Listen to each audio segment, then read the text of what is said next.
Trent Williams tipping plays, Jimmie Ward trying to take quarterbacks' heads off. We're going to discuss all that and more, and something that we learned from a former 11-year NFL offensive lineman, his experience with some of those things that go on, tipping plays, all that. All right, we're going to get into that and more right here on the San Francisco 49ers Morning Show. Let's effing go.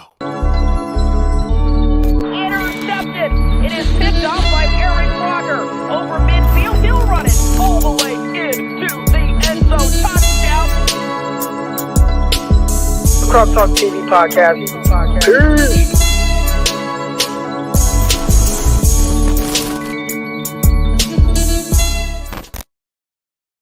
Welcome to another episode of the San Francisco 49ers Morning Show. I'm your host, former NFL and AFL defensive back, Eric Crocker. And as you can see, I'm kind of bundled up here, man. I'm cold, man.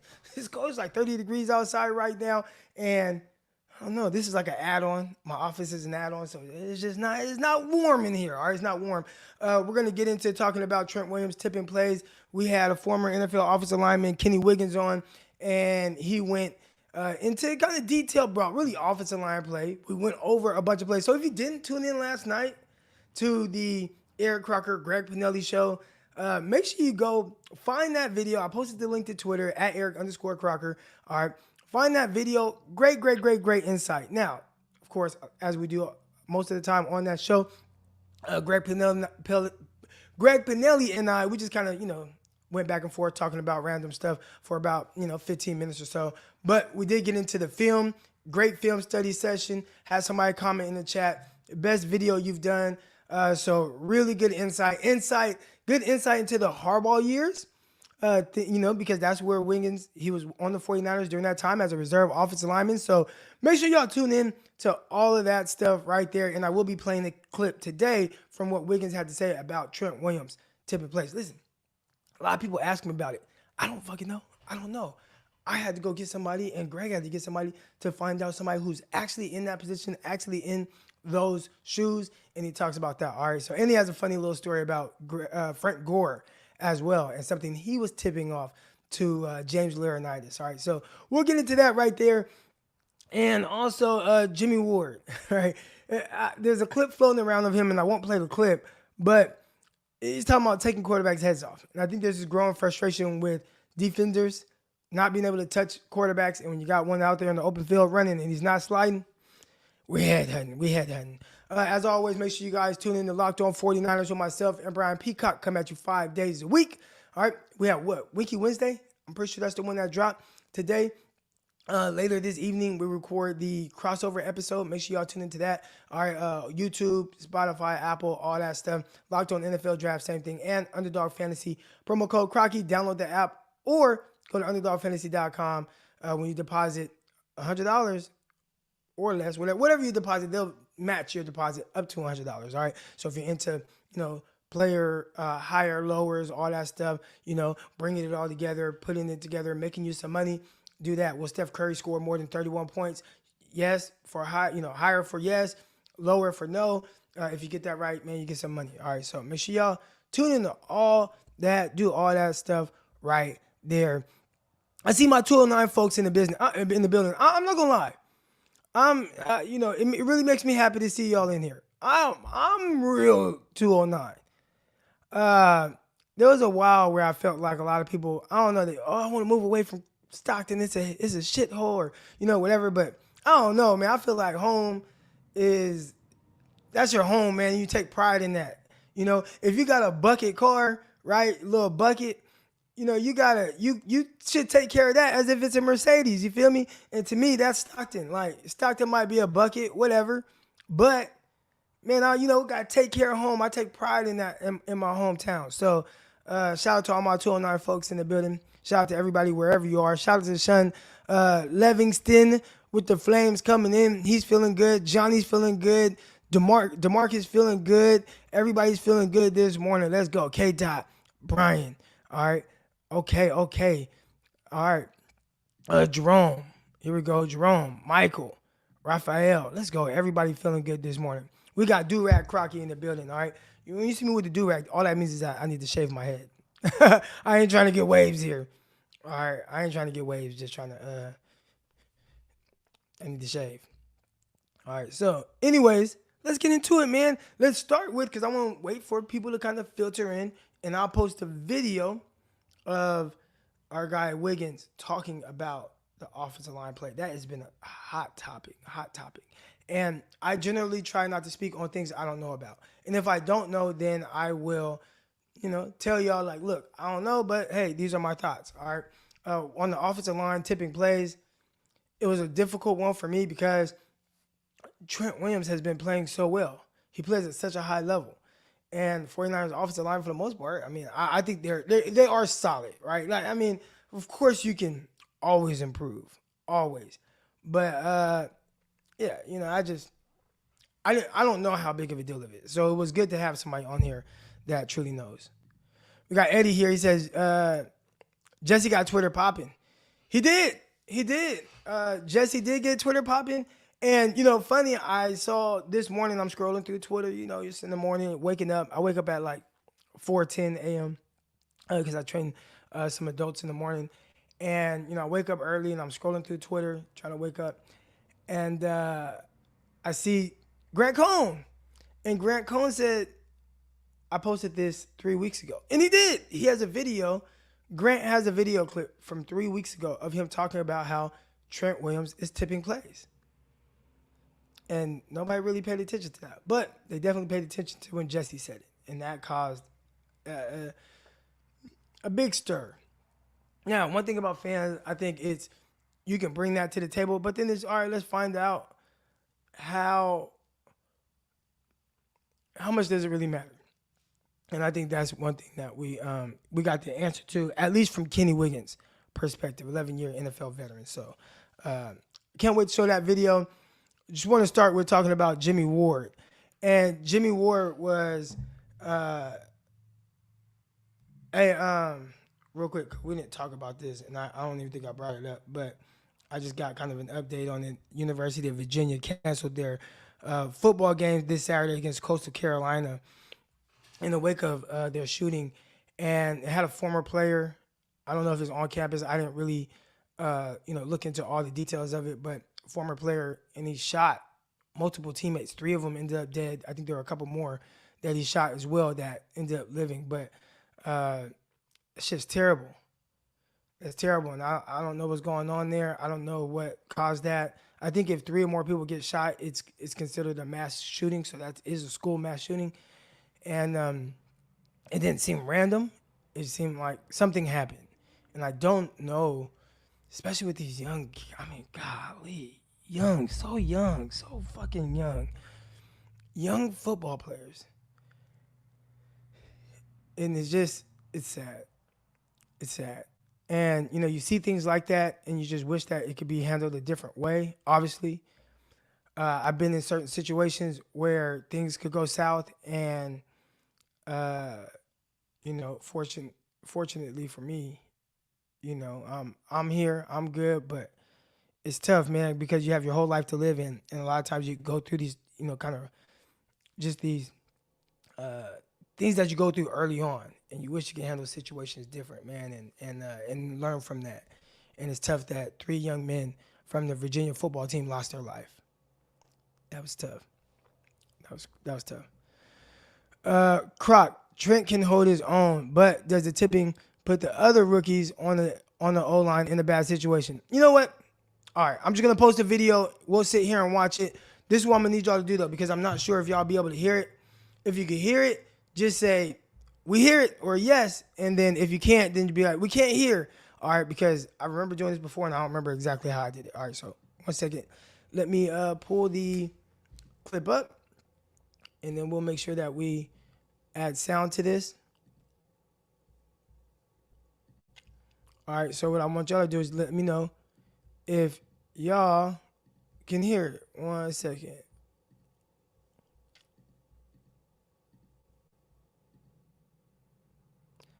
All right, here we go. Let me know if y'all can hear this.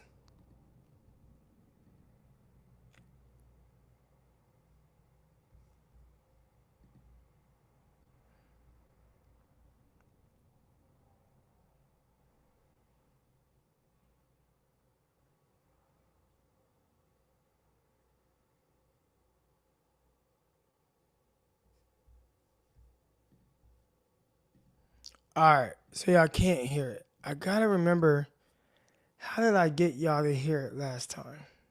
Maybe did I put my mic towards it? Maybe I'll take my headphones out. Here we go. Hold on.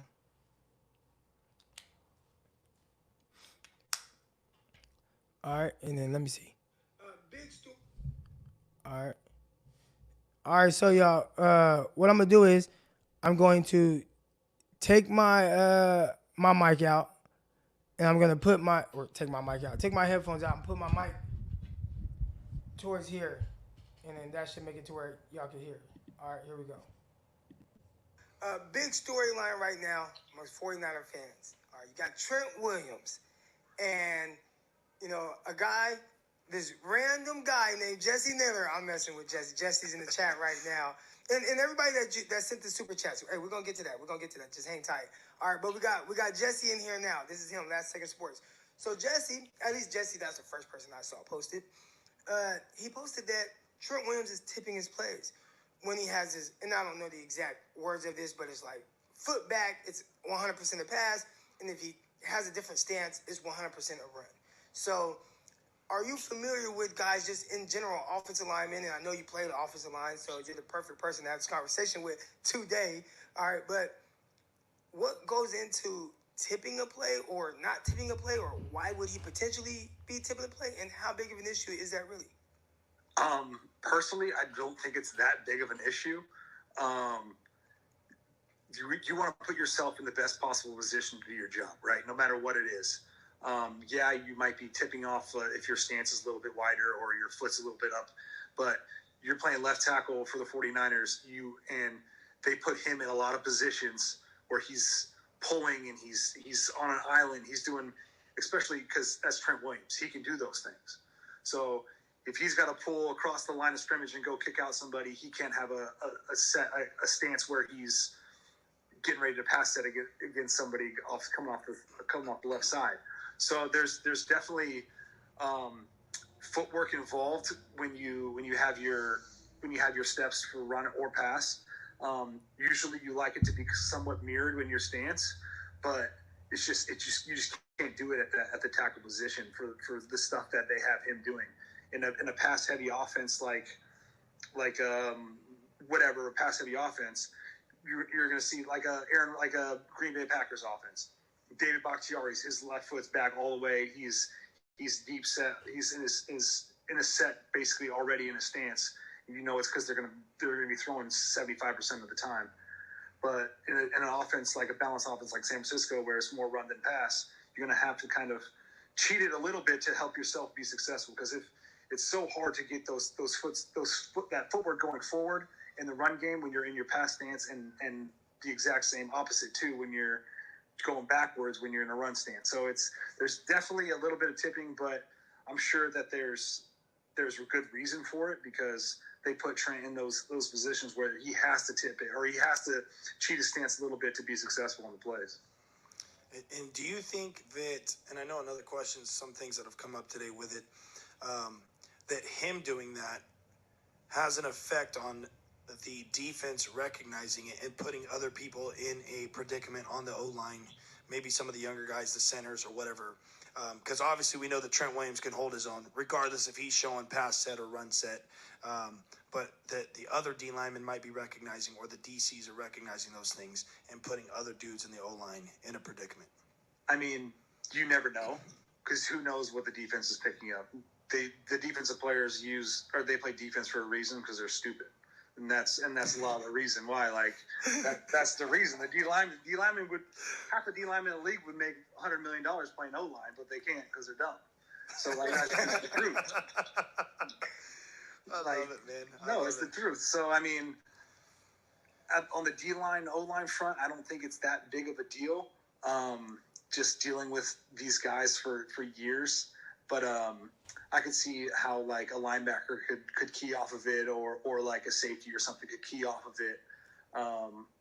But my whole thing is like, if you execute, it doesn't really matter if they know it's run or pass. Right. And what would that on-field conversation, obviously you're there in the trenches, you guys are talking amongst each other on the O-line, and quarterbacks communicating behind you, and then you're hearing guys on the defense communicate. What if that did happen, or when guys think that they got the play, would it be a run call? They're saying run, or are they pointing out, look at his foot, or is any of that going on, or what does that sound like on It the would field? probably be like, hey, watch the run or watch the pass or whatever it is. So just more basic, more general. Yeah, I remember one year when I was with San Francisco and Frank Gore was the back, and we were playing the Rams.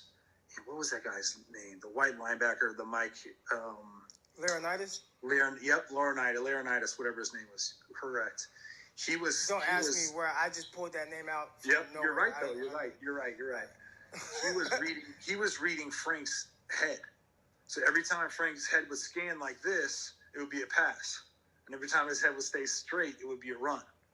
And he told him after the game, and I was like, no fucking way. Like, that's crazy that they pick up on that. But something little as that is what some of these guys could pick up on. But I haven't seen any D linemen pick up on it, that's for sure.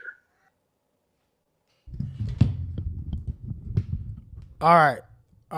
Let me put my headphones back in and stuff like that. But that's kind of the gist of the conversation there. And you guys can, kind of let me know what you guys, took away from that conversation there. Let me stop sharing the screen. There we go, right there. So, we got firsthand knowledge right there, hearing it right from the horse's mouth, and the offensive lineman, a guy who played and talking about why maybe he did that, right? Why did Trent Williams start? Why does he do that? And it's pretty much to kind of put himself in a situation to where he can do his job. So is there another way around it? Or maybe is that what makes him play as well as he does, or as high of a level as he typically does, or what he's done throughout his career? I don't know. But definitely would like to hear, y'all thoughts on that and anything else you guys got going on. I don't know if we'll be here for a whole hour and a half today, but you guys come on, click the link, hit the like button, subscribe, all that good stuff. Whatever it is you want to talk about, if it's something that you took away from that conversation there, if you watched all of last night and there were other questions you have based on routes and stuff, there was something that we highlighted a route, right? And a lot of people call Greg a Jimmy Garoppolo apologist. And he talks about helping your quarterback out, right? And early on, there was a near interception by Jimmy Garoppolo. He threw a near interception targeting Deebo Samuel. And Deebo Samuel put his foot in the ground and continued to drift up, making the safety able to undercut the route, and it hit the safety in the chest. Well, then we watched this game, and it was something that I know there was a really good throw and catch by Jimmy Garoppolo. But one thing that stood out to me on that play was Brandon Ayuk worked back downhill to where if there was somebody coming down trying to maybe pick off a pass, he would not have been able to undercut the route. And those are little things that Greg was trying to say, hey, help your quarterback out so it doesn't just hit a safety in the chest. And those are the insight, the things that I try to bring to the channel for y'all to hear. But then everybody says, oh, man, he's a Jimmy apologist, right? And it's like, I don't think it's that simple. We try to have the conversations that they're having in meeting rooms. All right. But let's see. Maybe I'll show that play real quick because it was like the first play or second play. All right, so let's show that one real quick. I thought that was a really good one. Let's go. Greg film. Where's it at? Here we go. All right. So just so you guys have like a visual of what it is that I'm saying happened. So I'll pull that up right now, share the screen, just different things that, go into having a good play. All right, having a good play. So I don't think it's the first play. Oh, side note, everybody hates Mike McGlinchey, but I kept asking Wiggins, who was an offensive lineman, about Mike McGlinchey's play, and I don't even know if he had a bad snap. And those were random plays. It was plays that Greg Pinelli had pulled for, talking about different things that Jimmy Garoppolo is doing. And in the process, since we had Wiggins on, I'm like, hey, what are you seeing from Mike McGlinchey? In those reps, everything was good. So I don't know if it's exaggerated, if you just noticed the bad with McGlinchey, but that's just kind of a thought. All right, here we go. So early in the season, Deebo Samuel ran a route like this that we're seeing from Ayuk here, and I'll talk about Ayuk's route because I thought it was really good. But He catches it. Now, he did get slung into dude and fumbled. I mean, and that's tough right there. All right. But let's talk about the route first. Let's talk about the route and helping your quarterback. All right. Watch where he puts his foot in the ground. Right. So, boom. He climbs up to about 35. But once he gets to 35 yards, he doesn't keep drifting upfield, allowing a defender to potentially undercut the route. What does he do? He flattens that route off and works back downhill. So even if somebody is trying to jump it, they would have to go through Brandon Ayuk. All right, watch him work back down. Boom. All right, so we saw him get as high as about the 37-yard line, and then he catches the ball at the 35. That's him working back. That's helping your quarterback, right? Like those are just the things that when we look to, I don't want to say be critical of Jimmy Garoppolo or anybody else, but just in the sense of execution, right? We talk about execution, working back downhill, just the simple things, the little things. And not to rag on Debo, but we talked about some other play. I'll bring up another play that we talked about. And if you want to watch the whole thing, feel free to go back and watch the whole video. I thought it was very good. All right, but first of all, let's talk about this route, right? Everybody talks about route running and stuff like that. I've talked about Ayuk freeing himself up versus man coverage, and I'm much more consistent at that. All right, but let's slow it down here. Well, first I'll talk through it in full speed, and then I'll go back and slow it down. When we talk about attacking leverage, right, because you have a defender here that's inside shade. All right, so inside shade typically indicates man coverage, and then you see you got a single high safety here. All right, but inside shade, typically that's man coverage. All right, so you got him playing man. And I think it's very subtle. It's very subtle what Ayuk did, but he worked to attack the leverage to where he can get him upfield because there's one or two ways you can get back inside. One, hard stem, push up, and then back inside and try to get the corner to open up, or what he does here, which is very subtle movements. So he's coming off the ball here. Now, right here, he takes a slight step inside. All right, and then he pushes back upfield. So now he's pushing back upfield, right? There was a slight off the ball, slight push inside, then back kind of outside upfield. So now it's like, oh, he's going vert. So now, boom, this is a good job. A lot of times you want to do what we call step on the defensive back toes. All right, but he gets the defensive back to open up. All right, open up. And boom, foot in the ground, comes here, works back downhill. And there's been different times where Brandon Ayuk was in the doghouse. I'd assume that it's little things like this, the little details, that's going to have him be a much more consistent receiver and potentially be that wide receiver one that y'all want him to be, right? It's these little details right here, which is really good. And I know it seems like it's not much, but to me, it makes all the difference in the world when freeing yourself up versus man coverage. All right, I just thought that was a really good route. I'll show it one more time. All right, boom. Downhill, no wasted steps. He hit it all with speed, never slowed down. I thought that was really, really good. All right, here we go. And I'll talk about this because this was the last clip that we went over. So, again, when we start talking about the execution, why aren't the plays working? Why are why aren't the plays working, etc.? Oh, what's going on with the offense? Oh, man, this Kyle Shanahan's play calling. His play calling isn't very good, etc. All right? There's little things that you can kind of point to, and I really like that Greg brings these things up because he talks about how, these things are costing an even bigger play. You essentially are leaving yards on the field. So when you watch this right here, all right, I'll just play it straight up. And somebody that did not watch it last night, what are we missing here? What am I going to bring up? I'll go back one more time. Why isn't this play potentially a touchdown? Why does let's see how many yards did he get? Hold on, where'd they start at? So about the 49-yard line. So let's talk about why does he get tackled at the 40? All right, so we got a gain of 9, which I think is good.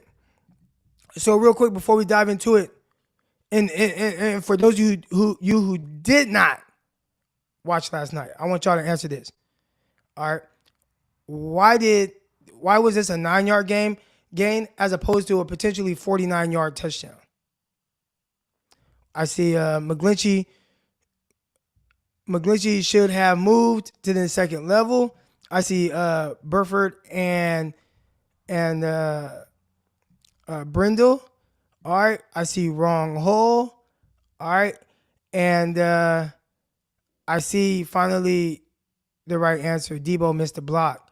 Now, these are the little details as it pertains to having a better offense, being more explosive, right? Generating more points, talking about, Kyle Shanahan and maybe the lack of play calling, etc. When maybe it isn't. Maybe it's a lack of effort in just this one thing that is off that prevents this from having Elijah Mitchell in the open field one-on-one with the safety. All right, so here it is. Again, I'll show it one more time. Why was this a gain of 9 and not a gain of 49? So I had some people say the guards. I saw Brindle. I saw wrong hole. Those answers are all wrong.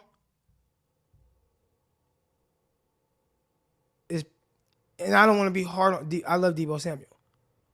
But if I were the receiver coach, I would be saying that, Debo, you made this not a potential 49-yard touchdown. All right, so let's just look at it. So you have a run that is a counter or whatever trap. I don't know. I don't know offensive lingo. All right, but I do know one thing. Right here, and I know the little thing is in the way. Really good job of Ayuk walling off his defender. So you see him, he's sealing this off. This is good. He's sealing this off right here. Elijah Mitchell breaks the initial tackle. Debo never got here. So let's go back. If Debo hustles, right? If let's say, my bad. So if Debo hustles here and walls off Derwin James, right? So he takes a flatter angle, walls him off here. And I don't know how hard or easy this is. I'm not a receiver. But I'm just looking at it from the film, from a defensive perspective.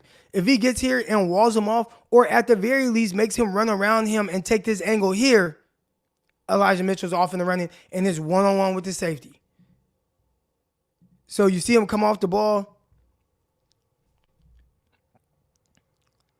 Doesn't get there.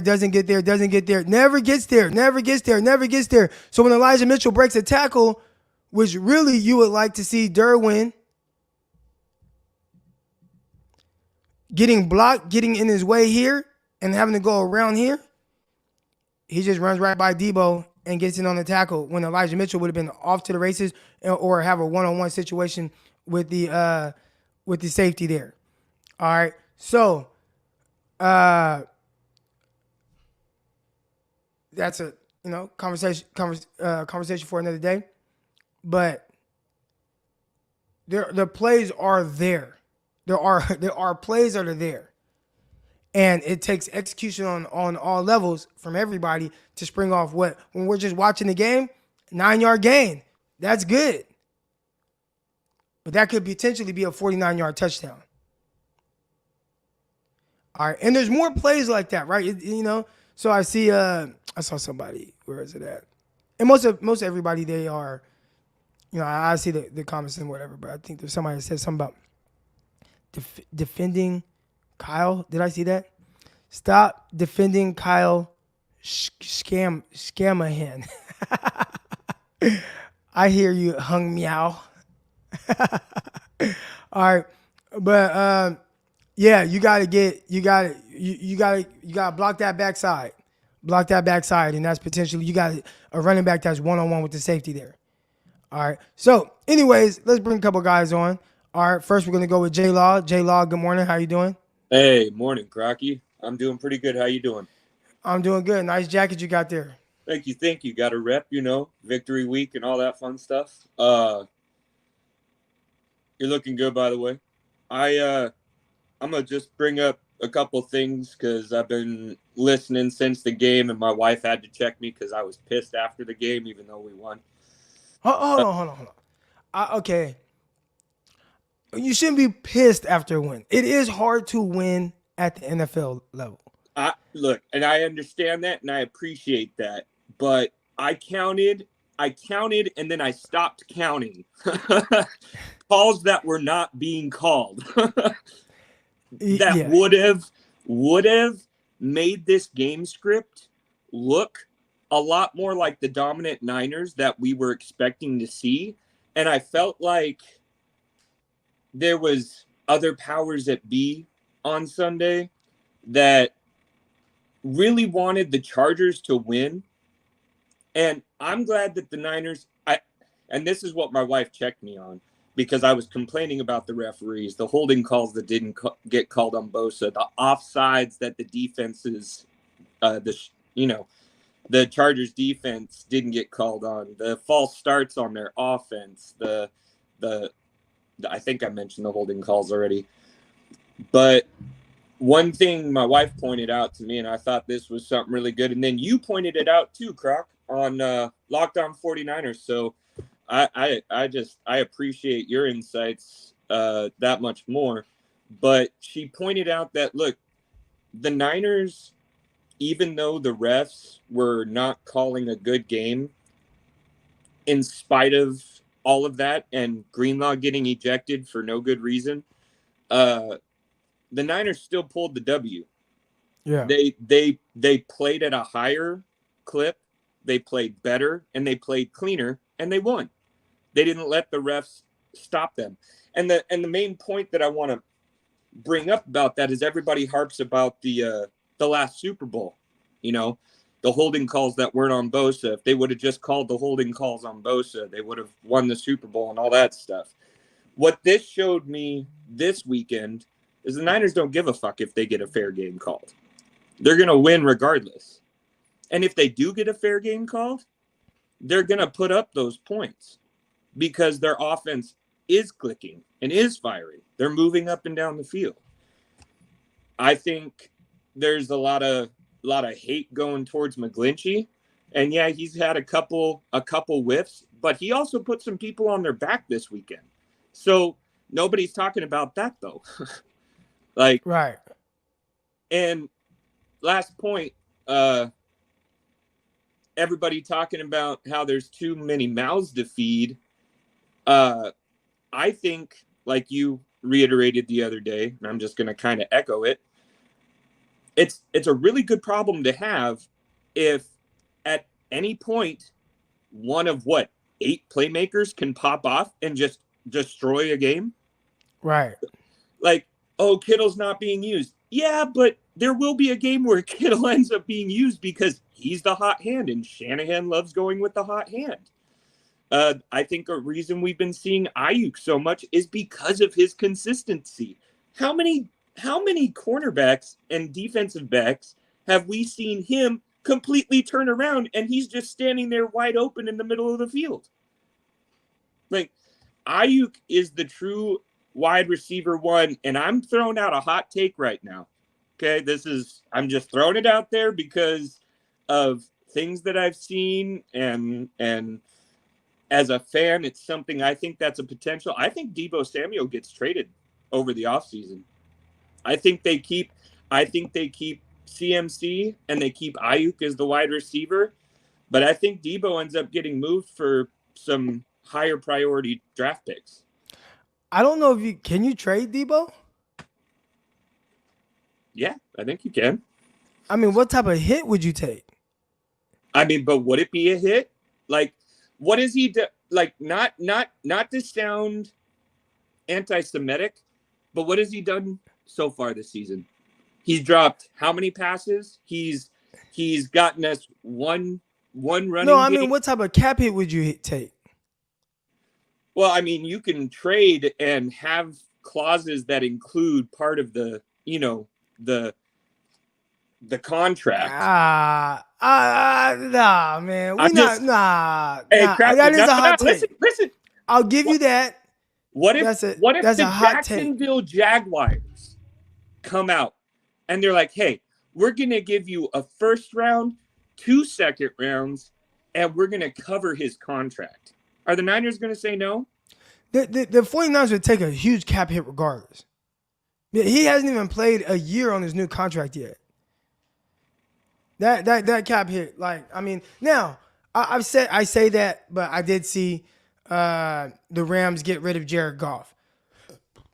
Man, Debo. Listen, we can say Debo Samuel. There's areas where we're like, all right, we like a little more or whatever.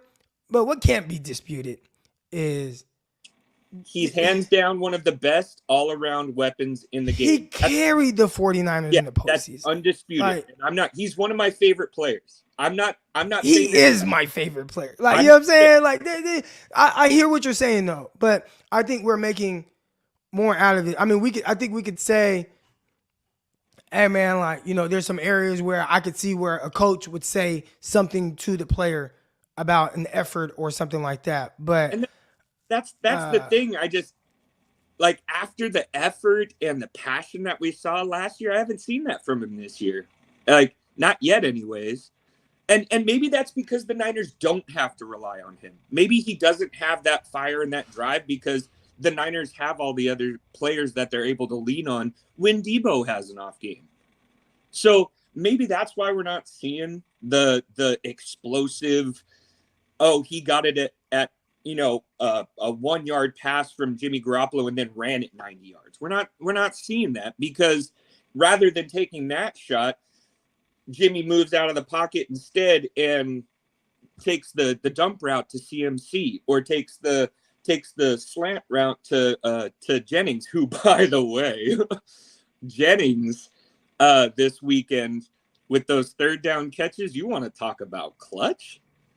Like, all right, J-Law, I got to get you off and get Gammon on, but I do want to say we got Michael in the chat, and he says he said, I'm sorry, it's $35 million, talking about the dead cap that you take with Debo. So, and again, that's not, I don't want to say that's Bible. I haven't fact checked that or anything like that, and I'm not really a cap guy. But I would say, even let's say there was a 0 cap hit, I still have a hard time thinking that they would trade Debo. Like, I think it's just, hey man, like, let's go.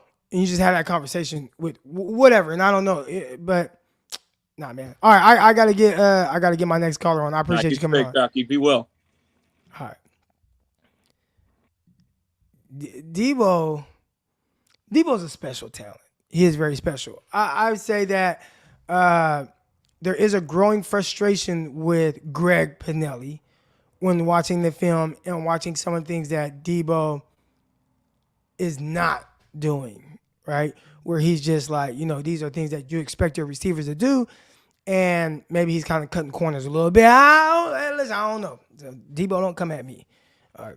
I saw Debo post a video in the offseason of him working out, and he was working out, and in the back it was like the voice of Grant Cohn the whole time, just like all the hating things that Grant Cohn says about Debo.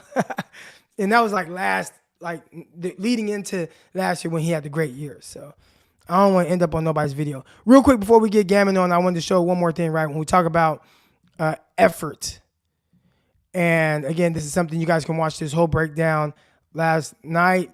If you go back through and you see a picture of Trent Williams, that's the one. All right. But we start talking about effort, right? And things that are going to really translate into W's and just better offense, right? When one thing about football, and I tell my guys when they're working out, you make a mistake, you want to make a mistake at full speed. So we watch Ayuk here. Ayuk tries to get to Ayuk going full speed, right? Look at the sense of urgency. Oh man, he's coming. He flattens that off. He tries to get there. Dang, I can't get there. And he looks back, and then what does he do? Snap his head around. Oh, let me find somebody. Boom! Like, so when we just start talking about just effort, right? Look at the effort here. Okay, damn, I can't get there. Okay, let me find somebody. Boom! Right? And getting away. And just, it's things like that I think when we start talking about Brandon Ayuk and him taking that next level, That's what it'll be those things right there. It'll be those things right there. We got Gammon coming on real quick. I did see somebody say tipping plays. You see, I wanted to wait. I wanted to wait till I posted the video. We had a former NFL offensive lineman on here, and he talked on the podcast last night, or on the YouTube last night. And I thought he had some really good things to say, some really good insight on quote-unquote tipping plays. And, yeah, you have to go back. You can either watch this, rerun this, and you'll hear it, or you can watch last night's episode and just watch the whole thing, and you'll hear some really great insight. All right. But, yeah, you'll have to go back. You'll have to go back in this video right here.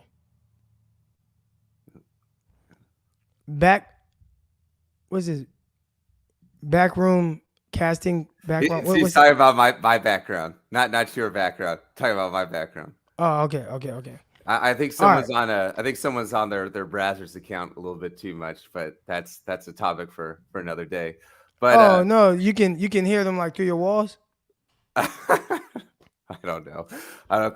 But so I'm gonna get to like the last caller's comments in a second. But he seems like he's coming. Hold on.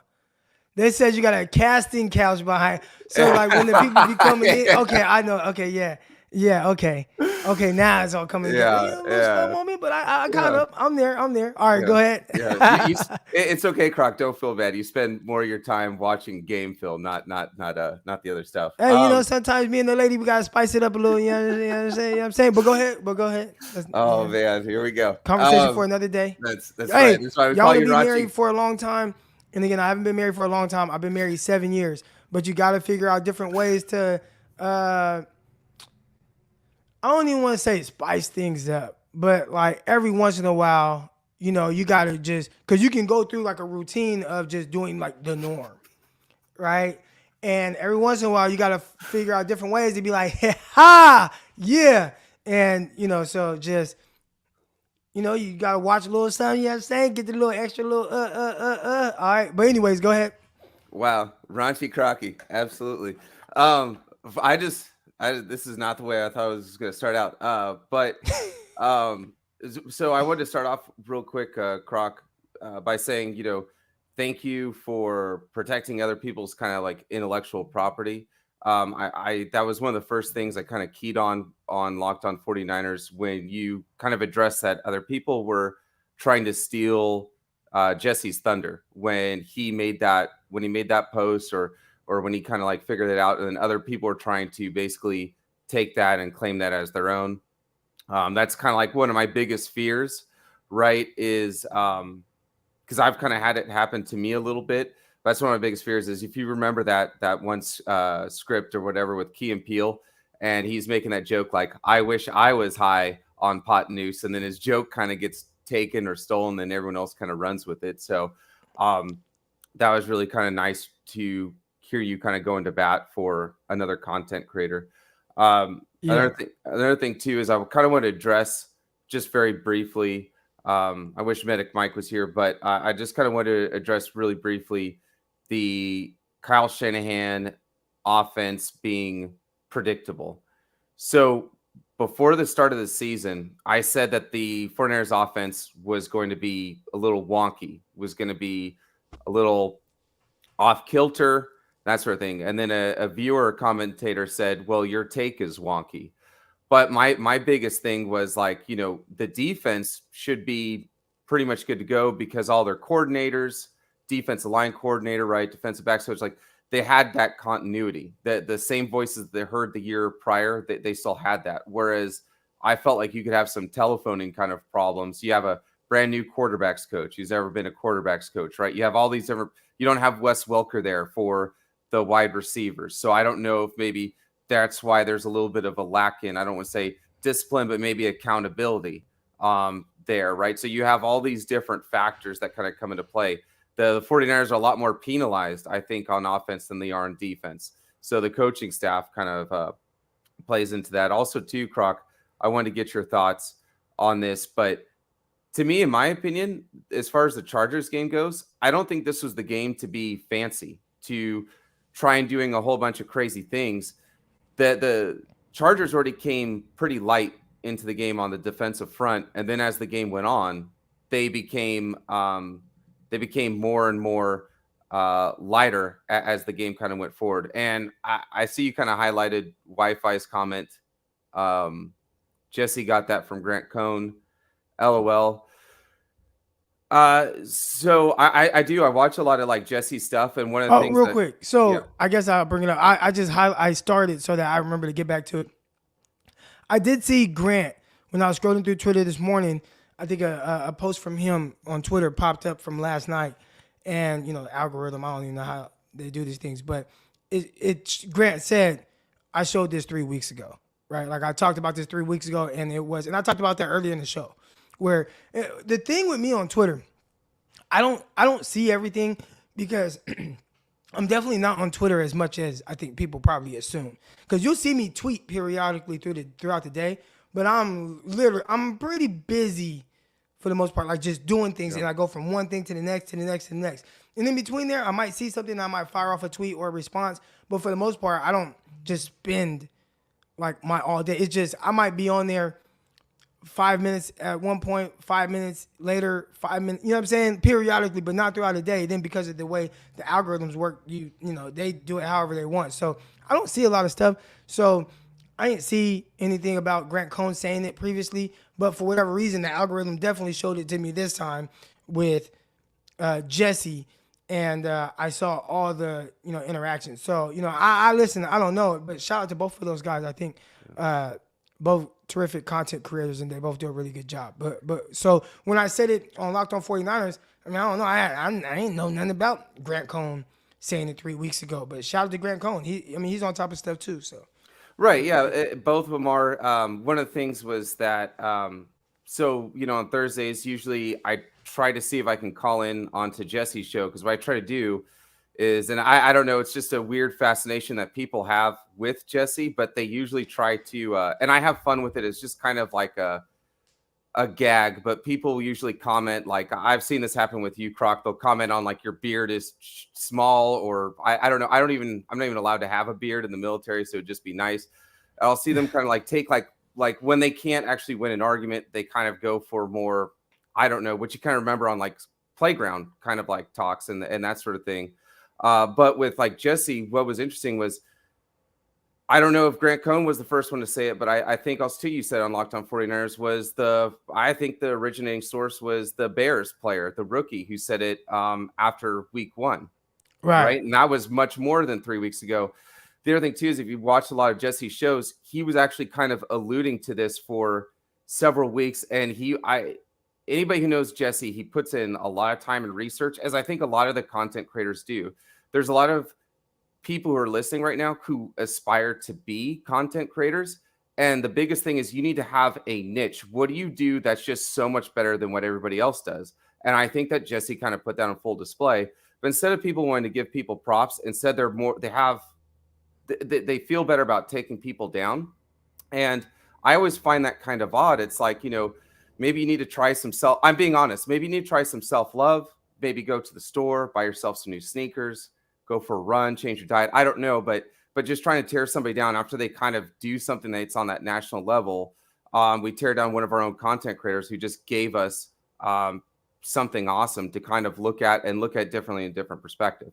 But again, I don't want to get too far onto that, but I just want to kind of call some of that stuff out, because I don't think that's fair, especially when Jesse's been alluding to it for, I think, weeks before Grant actually kind of publicly said anything. But anyways, back to my original point. I don't think that this was the game to be like start calling like fancy stuff, because I've seen Kyle Shanahan get himself into a hole when he starts going a little bit too trying to get too crazy with it or too fancy or trying to overthink stuff. And he was just really just kind of just running it and pounding it. And I just thought with the lack of depth that the Chargers were having at the defensive position, it wasn't the nice thing to do, but I thought it was the right thing to do. I think that there's two types of play calling on the offense. I think there's scripters and there's scab pickers. And what I noticed was that, starting the game off, Kyle Shanahan, he scripts like that first iteration of plays, right? That first set, the initial set when they come out there with the ball. But what I like about Kyle Shanahan is that he initially starts then going for the scab picking. Is like, hey, if you can't shut down this run, we will run it 50 times, 40 plus times, right? And so he just continuously went to the same spot.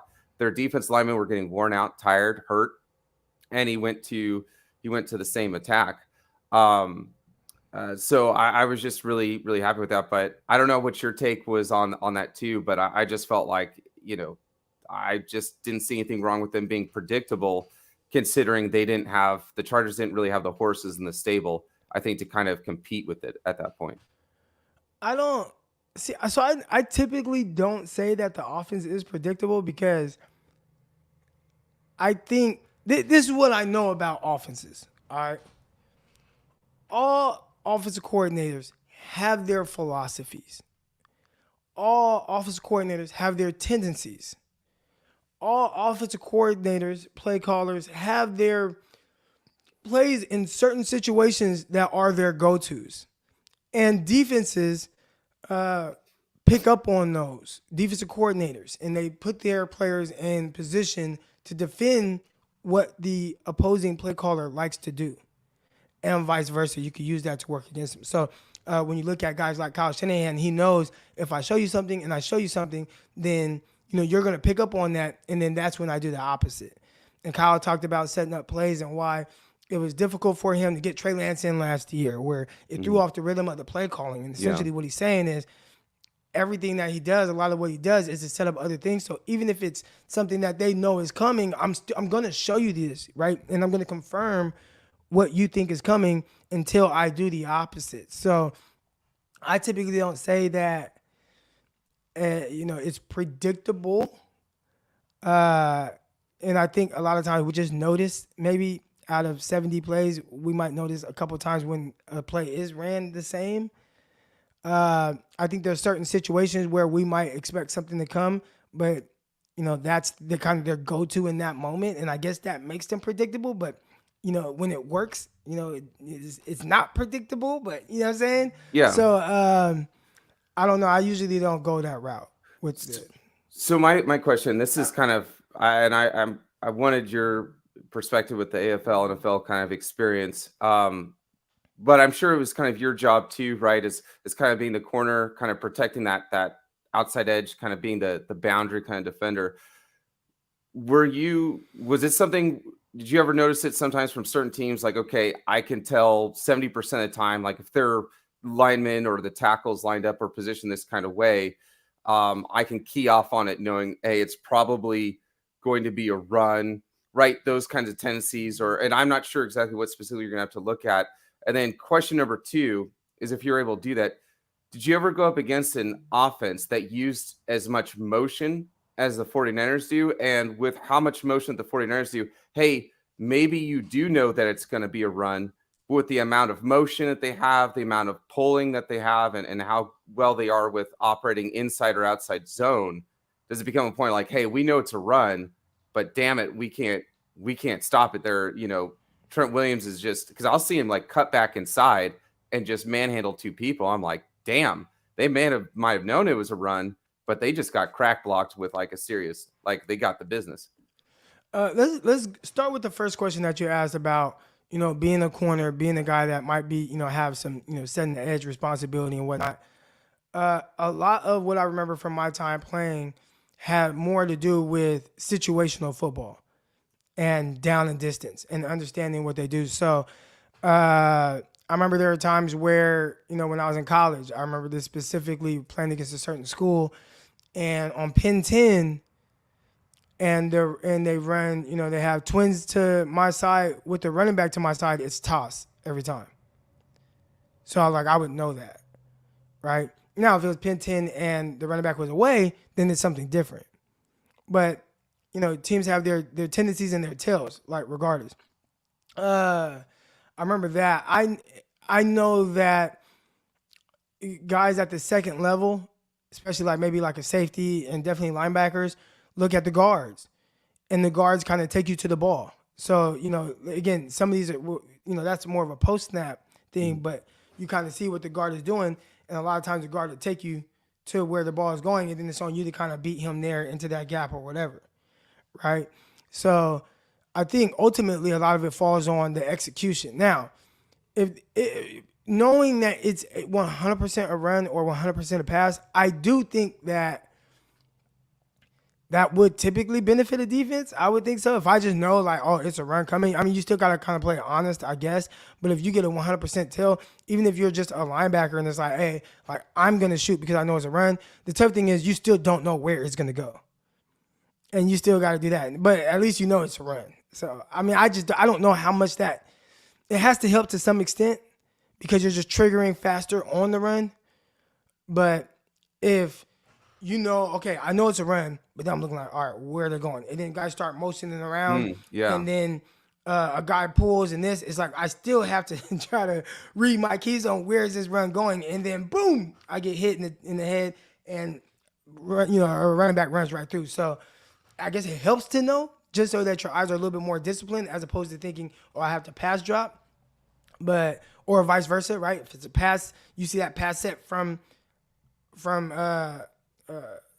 Trent Williams, excuse me. Right. See that pass set from Trent Taylor. But you see that pass set from Trent Williams, and you know, like, all right, I don't have to take any run reads. And that might be part of the reason, now that I think about it, if you guys go back to maybe before the season started, there was this list on play calling and who are the best play callers. And Kyle Shanahan, I don't even know if he was top 10. He might have been top 10. Right, like maybe like 10th or something. But they had several coaches over him as it pertains to play calling. And people were like, what? Play calling? And part of it was, gosh, I can't believe I'm just now remembering this. Part of it was guys weren't biting on his fakes. So his play fakes and his play, like some of the things he was doing wasn't getting backers to come up to be able to hit behind. Like at the rate of some of the other coaches. And maybe some of that is, well, if I look at Trent Williams, even if you go away this way to show a stretch and then you boot out, well, we knew it was never going to be a run. And we saw Khalil Mack. What did he do? 49ers showed boot.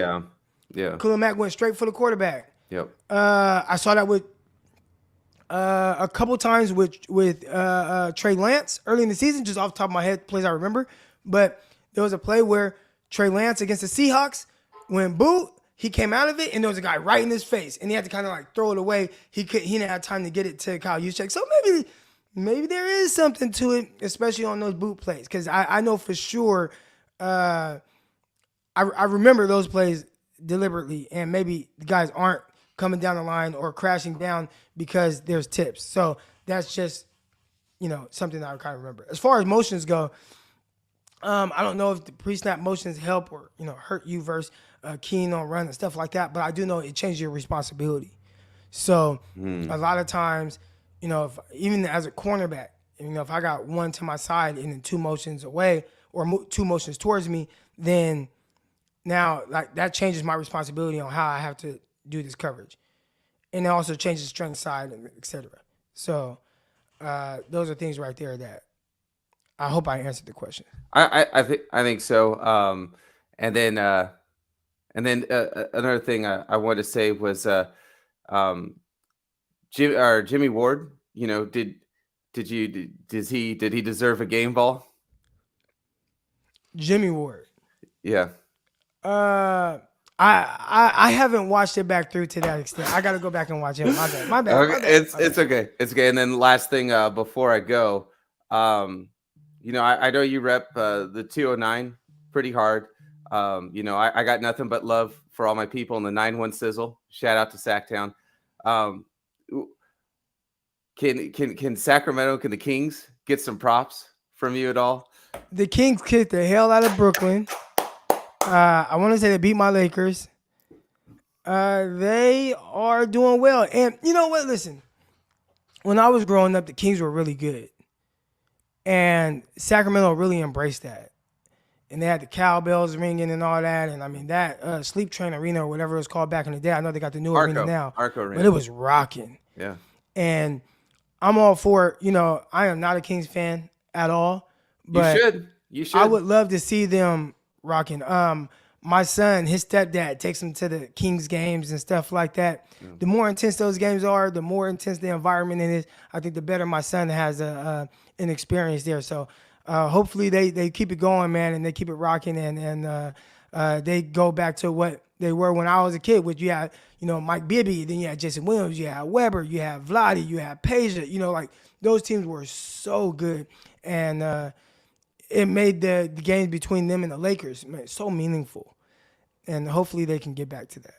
Absolutely. Well, as always, Croc, I appreciate your time, and please like and subscribe, and people, no need to be bitter. Give Jesse some props. Give the 49ers some props. It's okay when good things happen. You know what I mean? No need to be negative, but love everybody here. Thank you, Croc.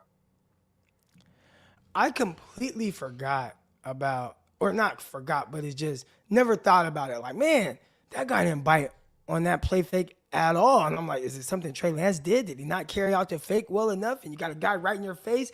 There was a play early on in the Seahawks game. If Lance had time out of that boot, he would have threw a touchdown to Kyle Juszczyk. But as soon as he came out of that fake, there was a guy right here, and he had to stop his feet, and he threw the ball. That was he. If y'all remember, he completed 2 out of 3 passes against the Seahawks before he got hurt. That one incompletion was on that boot, and that right there, that was, I don't know, that's interesting. Happened in this game too. So is the tipping of the plays, and again, we've talked about tipping play calls, etc. Maybe it doesn't make that big of a difference, but on those play fakes, if you have an edge and he's looking and he's like, foot back, okay, this is a pass, and the 49ers go for the run fake and he's not going for it, I don't know. It's just something to think about. All right, we got Sean, man. I appreciate the contribution. He says, come on, Modesto and Stockton are truck stops. Wait, what? Is this Stockton and Modesto slander? Now, I know I got the Modesto chair. I don't care about Modesto, but Stockton, I'm not going to lie. There ain't nothing in Stockton. Stockton is something that you take pride in when you're from Stockton. But outside of that, if I was not from Stockton, I don't even know why I would be in Stockton. There's nothing that would bring me to Stockton. Maybe the Asparagus Festival. Aside from that, there's nothing that would bring me to Stockton if I wasn't from Stockton. Much love. Here we go. Both towns are great for buying pit bulls. Got mine there. Thanks for your take. Be blessed. I appreciate that. Yeah. I got some guys that on my Twitter, on my Instagram feed that breed pits and all that. And it does seem like a hotbed for it. Stockton Mall is terrible. Stockton Mall is the worst. It's the worst. As a matter of fact, I think they're shut down right now and they're redoing it or something like that. Every time I go home, I'll be in Stockton Tuesday and Wednesday next week. And I know there ain't shit for me there except for my kids. DS Slap 209. That's right, man. Shout out to Nick and Nate. You know what I'm saying? They from the north side, real north side. Tokay High School, stand up. Let's go. That was my high school too. I was there at the same time as the younger one until he was not there. 99, but that's still his stock car race. Hookers. See, I don't know nothing about no hookers, but I ain't never paid for no coochie. I live in Stockton now and I can't wait to leave. I'll say this. Wherever you can make your mark, you make your mark. But, I love Stockton. I always loved Stockton. I always thought I would go back to Stockton, and I ended up coming out here, doing some things. I thought I'd be back, and I'm not. But I love Stockton, and it was never a place where I felt like, man, I can't wait to leave. All right. But here we go. Get back to some football talk. Every offensive coordinator is a thief. They look at other colleges and teams and run and what they run if it's feasible within their personnel. And I heard Sean Payton, former Saints coach, he would talk about that. They'd have a meeting They'd watch film on some of the other teams, things that they like, and then they'd see how they could fit that into the offense and how they do things. And if they could, they'd run through it, walk through it. If they liked it, they'd actually use it in the game. So, yeah. Yeah. Definitely thieves. Grew up in Eastside, San Ho. We had King and Story. Yeah, so I lived in San Jose a lot. You know what I'm saying? My grandparents, they lived there, my whole childhood, adulthood. My mom, everybody, they from San Jose. My big brother, he went to Mount Pleasant High School in San Jose.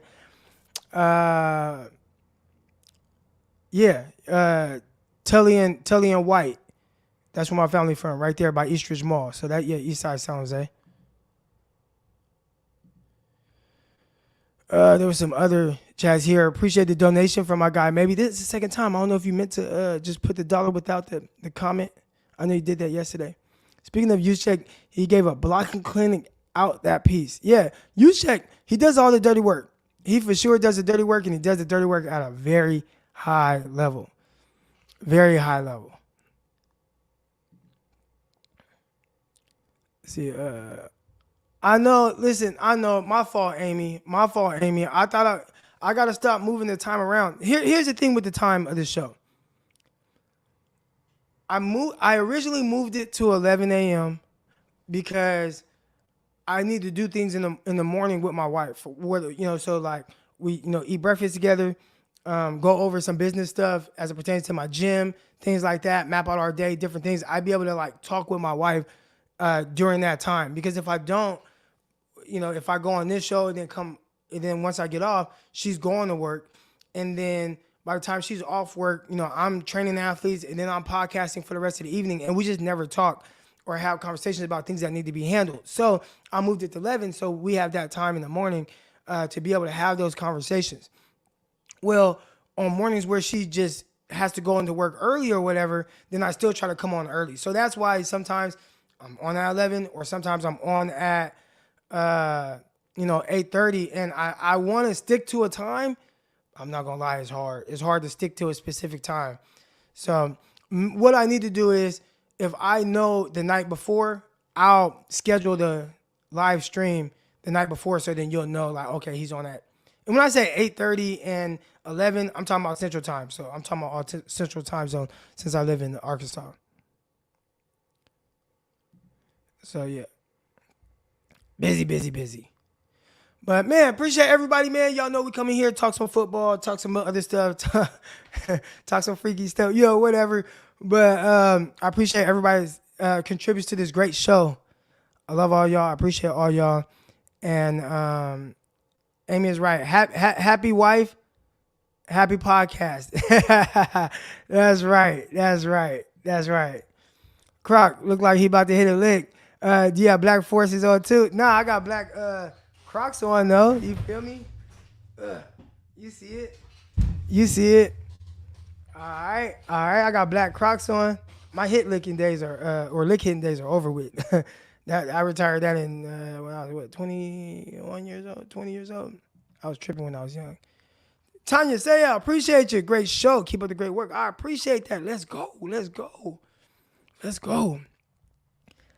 All right. You know what? I'm gonna leave that up there. Shout out to Tanya. We're gonna end on that. I'm gonna leave that up as we exit this show.